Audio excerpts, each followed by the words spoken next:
ये 11 जनवरी को एक डिजिटल अरेस्ट की घटना रिपोर्ट हुई थी, जिसमें लगभग 1,30,00,000 रुपया जो है वो एक व्यक्ति के साथ डिजिटल अरेस्ट करके ठगा गया था, जिसके अंदर हमने तकनीकी जांच करने उपरांत पुलिस को डिस्ट्रिक्ट पुलिस साइबर पुलिस जो कुरुक्षेत्र है उसको सफलता हासिल हुई है और हमने 3 अपराधियों को पकड़ा है, जिसको राजकोट से हमने पकड़ा है और आगे हमारी इसके अंदर जांच जारी है। प्रथम दृष्टया ये सामने आया है कि ये लोग जो हैं मल्टीपल करंट अकाउंट्स जो हैं वो हायर करते हैं ये, और एक गिरोह बनाकर और मल्टीपल अलग अलग स्टेट्स के जो करंट अकाउंट्स होते हैं ताकि पुलिस को इन्वेस्टिगेट करने में दिक्कत आए, अलग अलग स्टेट्स के करंट अकाउंट्स में पैसा ये ट्रांसफ़र करते हैं। Multiple transactions, hundreds of transactions आगे उसको मल्टीपल लेयर्स पे पैसे को कन्वर्ट करते हैं ताकि पुलिस को जांच में मल्टीपल स्टेट्स के अंदर विजिट करना पड़े और टाइम ज़्यादा लगे और सॉल्व ना कर पाएँ। लेकिन इनके पीछे जो है तकनीकी जांच करके पुलिस ने इसके अंदर जो मुख्य आरोपी थे जिनके अकाउंट्स में पैसे ये ट्रांसफ़र हुए थे और जो कि इसमें एक्टिवली इन्वॉल्व थे, वो गिरफ़्तार हुए हैं। उससे काफ़ी अच्छी इन्फॉर्मेशन आगे केस के अंदर मिली है, जिसके अंदर जो अन्य लोग इन्वॉल्व हैं उनके बारे में सूचना मिली है, जिस पे हमारी रेड जारी है और जल्दी हम उनको भी पकड़ने में कामयाब होंगे। सर, ये डिजिटल जो बताया है, क्या ये कोई कानून है या कोई एक्ट है कुछ, जैसे डिजिटल के डिजिटल अरेस्ट में जैसे रखते हैं? देखिए, डिजिटल अरेस्ट अगर टर्म की बात करें तो बेसिकली ये जो मोबाइल के ज़रिए लोगों को डरा कर कि उनके ऊपर उनके खातों में कुछ ऐसी ट्रांजैक्शन हुई है जो कि सस्पिशियस है और इस कारण से वो उनके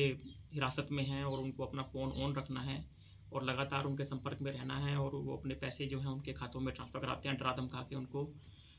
वो उनको अधिकतर सीबीआई, ईडी और इंटरपोल इत्यादि नामों पर उनको धमकाते हैं, कस्टम्स डिपार्टमेंट का बोलकर धमकाते हैं कि उनके आधार कार्ड का मिसयूज़ हुआ है। तो इस प्रकार से ये झांसे में लेते हैं अपने विक्टिम को और उसको अपने कॉन्फिडेंस में लेने के बाद ये उससे उसके खाते से पैसे ट्रांसफ़र करवाते हैं कि ये ऑन द प्रिटेक्स्ट कि आपके पैसे हमने चेक करने हैं कि ये पैसे आपके कहीं इन्वॉल्व तो नहीं हैं, और विक्टिम कहीं ना कहीं बिना किसी से डिस्कस किए वो पैसे ट्रांसफ़र कर देते हैं और जिससे पूरी घटनाएं होती हैं। और इसके अंदर जिस तरह से अकाउंट्स ये लोग यूज़ करते हैं, मल्टीपल स्टेट्स के यूज़ करते हैं, ये एक बड़ी हिंड्रेंस बन जाती है पुलिस के लिए कि डिफरेंट स्टेट्स के अकाउंट्स यूज़ करते हैं और फिर बहुत सारी ट्रांजेक्शन उसमें layer 1, layer 2, layer 3, layer 4 hundreds of transaction हो जाती हैं और जिससे कि पुलिस के लिए इन केसेस को ट्रेस करना मुश्किल होता है। लेकिन लगातार जो है पुलिस गहराई से जब जांच कर रही है तो इन अपराधियों की धरपकड़ हो रही है और मैं आपके माध्यम से भी सभी जिलावासियों से भी अपील करूंगा कि इस प्रकार का कोई भी कॉल आए और कोई भी आपको बोले कि आप मोबाइल के माध्यम से आप जो है उनकी हिरासत में हैं, ऐसा कोई कानून नहीं है कि आप मोबाइल के माध्यम से किसी को अपनी हिरासत में रख सकें। तो इस प्रकार के झांसे में ना आए और तुरंत उसकी सूचना जो है डायल 112 पे दें और उस कॉल को जो है आप डिस्कनेक्ट करें सो दैट आप उनके झांसे में ना आएँ और आप किसी भी तरह से अपने पैसे जो हैं वो उनको ट्रांसफ़र ना करें। सर, मोस्टली देखने जाते हैं डिजिटल अरेस्ट में तब तक लोग पुलिस को कॉल करते हैं, पैसा ट्रांसफ़र हो जाता है और 1 घंटा नहीं, कम से कम 6-6, 7-7 घंटे ऐसे हरियाणा में मामले आ रहे हैं, 6-6 घंटे, 7-7 घंटे डिजिटल अरेस्ट रखा जाता है और पीड़ित परेशान हो जाता है। तो उनके लिए खास आप जिले के कप्तान हैं, क्या रहेगा खास मैसेज? देखिए, जहाँ तक अगर आप एनालिसिस की बात करें, सभी जो डिजिटल अरेस्ट के जो विक्टिम्स हैं ख़ास तौर पर वो पढ़े लिखे भी हैं और उनके पास अकाउंट्स में पैसे भी होते हैं, जब भी वो इतनी हैवी अमाउंट जो है वो ट्रांसफ़र कर पाते हैं। तो कहीं ना कहीं हम उनके जो धोखे में आ जाते हैं, जिस प्रकार से वो एक्यूज कन्विंस करते हैं, तो हमें कानून की जानकारी होने की बहुत ज़रूरत है कि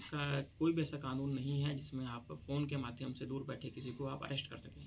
अरेस्ट के लिए आपको फिज़िकली जाकर ही अरेस्ट करना होता है, उसके लिए बहुत सारी न्यायिक प्रक्रिया है, कानून है, उसके लिए कोर्ट्स हैं। तो यह सभी को समझने की ज़रूरत है कि ऐसा कोई प्रोसेस नहीं है जिसके थ्रू आप किसी को ऑनलाइन आप किसी को अरेस्ट कर सकते हैं। तो हमें अगर हम ये गिरोह है सर या 3 लोग थे? नहीं, देखिए, ये एक चेन है, इसको गिरोह भी कहना मुश्किल है क्योंकि ये आगे जो अपने उनको लालच देकर ये अकाउंट्स खरीदते हैं और वो एक्टिवली इसमें पार्टिसिपेट करते हैं कि उनको कुछ कमीशन के लिए वो पार्टिसिपेट करते हैं और हर क्राइम में दूसरे अकाउंट्स यूज़ करते हैं। तो ये एक चेन है जिसमें मल्टीपल अकाउंट होल्डर्स भी इसके जो है इन्वॉल्व हैं, जिन्हें मालूम होता है कि ये पैसा फ्रॉड का आएगा। फ्रॉड करने वाले लोग अलग होते हैं, उसको पैसे को ट्रांसफ़र करने वाले लोग अलग होते हैं और अकाउंट होल्डर्स जो होते हैं वो अलग होते हैं। तो इट्स ए चेन प्रोसेस। हो जाता है तो अकाउंट को होल्ड करवाना या स्टॉप कराने के लिए क्या कुछ करना पड़ेगा? देखिए, किसी भी साइबर अपराध में 1930 इज़ दी हेल्पलाइन, जिसमें आप कॉल करें, आपको त्वरित उसमें आपका रिपोर्ट दर्ज भी होगी, और साथ ही साथ आपका पैसा, अगर आप टाइमली कॉल करते हैं तो वो पैसा आगे ट्रांसफ़र होने से बचता है, उस पैसे को वहीं होल्ड कर दिया जाता है। तो यह मैं सभी से अपील करता हूँ कि आप कोई भी साइबर क्राइम है, चाहे वो डिजिटल अरेस्ट है, चाहे कोई भी है, आप उसमें ज़रूर 1930 पर आप कॉल करें। Thank you.